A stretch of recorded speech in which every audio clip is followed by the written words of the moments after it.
My favorite phrase in all of the spiritual teachings I've come upon comes from the Bhagavad Gita, the classic text of ancient India.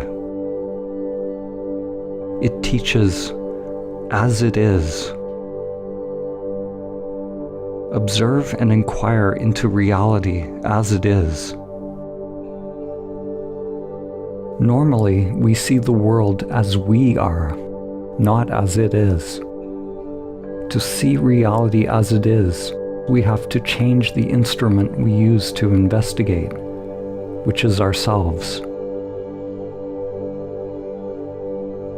I'm going to share a story with you about an encounter that happened one day during my meditation practice.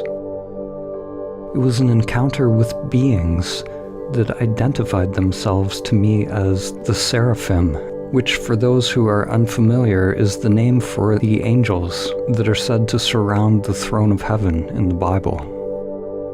Such encounters are a very prominent but seldom discussed feature of the perennial wisdom, and found in virtually every spiritual tradition. While the symbols and images change from culture to culture, there's one inner evolutionary mechanism or developmental process that they point toward.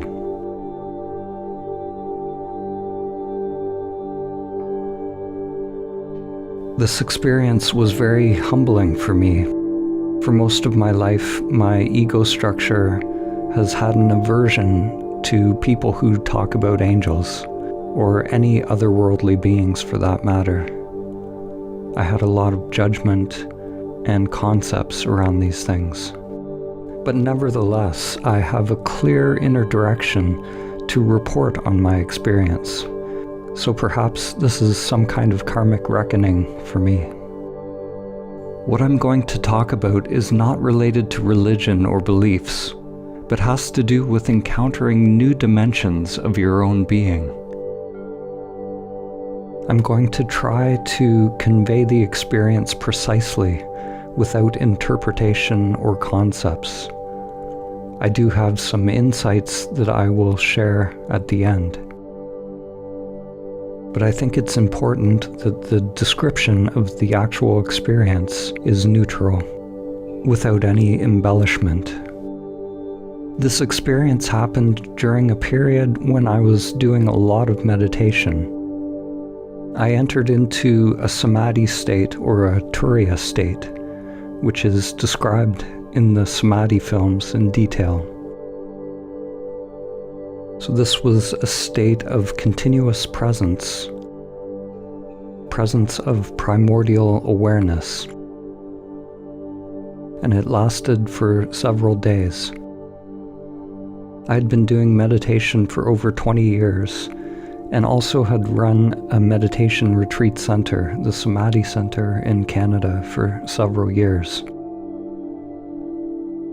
Early in my practice, I started out using various techniques, particularly Buddhist techniques such as those related to shamatha, which is tranquility, vipassana, which is insight meditation. And after exploring techniques for over a decade, I was drawn eventually to the practices of non-doing or non-practice, self-inquiry, mahamudra, choiceless awareness, shikantaza, or what they call just sitting in Zen. I realized that the meditation that leads to samadhi is not an activity or a doing, but a waking up to the dimension of being, which is what I've referred to as primordial awareness. On the day in question, I was abiding as awareness, allowing everything to be as it is, and I had stopped discriminating pain and pleasure. I was experiencing Sat-Chit-Ananda, the bliss that comes when primordial awareness is present. One realizes a new level of consciousness that includes and yet transcends the senses. The senses are essentially maxed out, and energy expands through them into higher realms, activating what Rudolf Steiner would call organs of higher perception. In this experience, an unfamiliar but profoundly exquisite feeling rose up within the energetic body, like a new dimension of consciousness waking up, or a new faculty coming online. This isn't my usual language, but it felt like this feeling was placed in me by God. There's always a tendency within the ego to grasp and hold experiences, especially when beautiful experiences happen. But on this day, I didn't grasp at it. I just allowed it to unfold without any thoughts arising whatsoever, just having a complete experience of it. At least initially this was the case.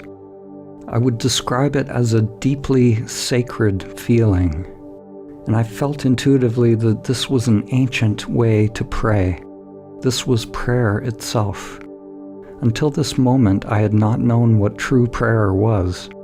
If you had asked me prior to this, I undoubtedly would have said that I did know. My ego, which is a highly spiritualized ego, likes to think that it knows everything, but it gets humbled over and over. Now I know that I don't know what I don't know. The phenomena unfolding within the self-structure was something different than what for 20 years I considered meditation to be. It was something utterly unknown. I began to meditate or pray in this sacred way, although I can take no credit for it happening whatsoever. It was just happening. It was like the body and energy structure were being prayed. Awareness was purely aware, non-local, all-pervasive, yet nowhere. Samadhi is not an experience, but a collapse of the duality of experiencer and the experienced. A luminous presence appeared, interfacing with my energy field at the third eye. At this point, there were actually several levels of phenomena playing out simultaneously. I was aware of my gross physical body meditating, and through the inner vision, I perceived what seemed to be some kind of a temple. There was a humanoid figure there with wings and a bird tail. In my mind at the time, I thought that he looked like a Sufi. He had a flat hat and a beard, and he was carrying a glowing ring. I felt an incredible power in this being, and somehow I knew that the ring he was holding was alive. Around him were angelic light beings who identified themselves as the Seraphim. As soon as I turned my attention to the light beings, I did not see the man in the Sufi hat any longer. I couldn't focus on these light beings directly. They were indistinct, like moving fractals, recursive patterns that held a general form, but they were changing endlessly, like dancing energy. They were beautiful, and I wanted to focus on them, but I couldn't, or they would start to disappear. So I relaxed into a diffuse sort of vision, accepting that I couldn't form a distinct image of them. There were 3 of them, and they moved and spoke as one. These are their exact words. "We are the Seraphim. If you merge with our light, there is much we can show you. To become like us, you must burn only with love for the Creator, and His consuming fire will quickly transform you into the flaming likeness of the Seraphim." They emphasized the word only, and the word felt significant. Each of the 3 was emanating the same sacred feeling or vibration. Just like it says in the Bible, they emanated holy, holy, holy. But it was not an auditory word or mantra. It's hard to describe, but somehow their very being was that vibration or holy emanation. What was strange was that the Seraphim seemed somehow mechanical. This part I don't really understand. They were conscious and interactive, yet it seemed like a machine turning on with an endless loop, like an endlessly repeating message. I saw their pattern. It seemed like they were an ancient template, groaning and creaking, flickering into life for this specific purpose. At first their energy was a bit dim, but as I opened to the experience, they energized to a full glow. My self-structure was in awe. But yet awareness was just observing, unmoved. They told me that when the Seraphim come, it is usually followed by great turmoil. I wasn't sure at the time if they meant great turmoil in my life or turmoil on earth.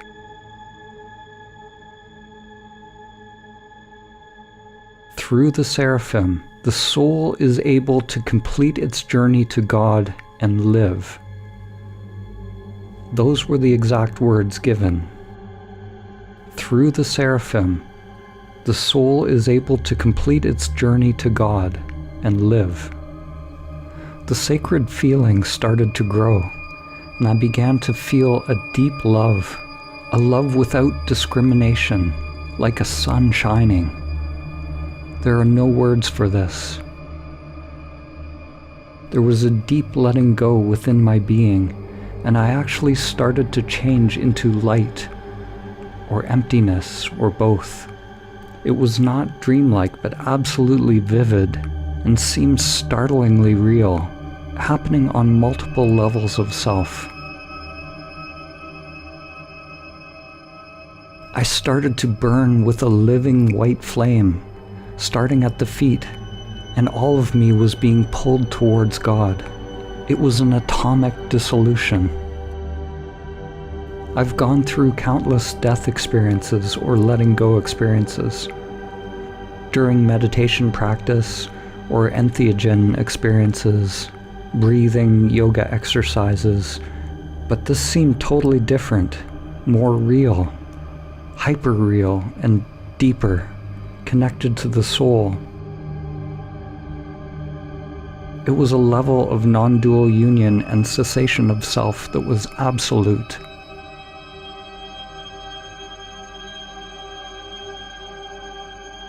When this dissolution started happening, at a point my mind came back online and asked, "Am I dying? Is this the end of my actual life?"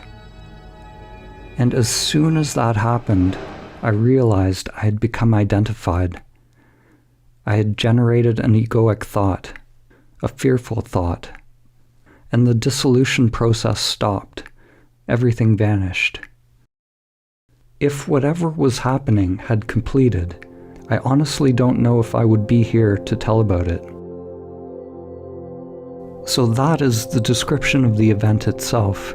Now I'm going to give you a sort of commentary, what I think or feel about the event.